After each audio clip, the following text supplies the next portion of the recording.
श्रीराम समर्थ.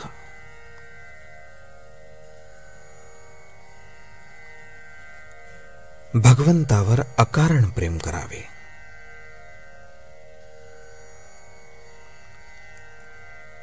खरोखर जगात आणि लौकिकात आपण अडाणी राहिलो तर काही वाईट नाही.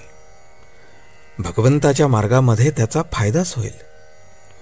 आपण अडाणी झाल्याशिवाय म्हणजे आपली विद्या आणि मोठेपण विसरल्याशिवाय परमार्थ साधत नाही. मुलगा गावाला जाताना ज्याप्रमाणे आई त्याला फराळाचे देते, त्याप्रमाणे परमात्मा आपल्याला ज्या परिस्थितीत जन्माला घालतो त्या परिस्थितीत राहण्यासाठी लागणारे समाधानही तो आपल्याला देत असतो.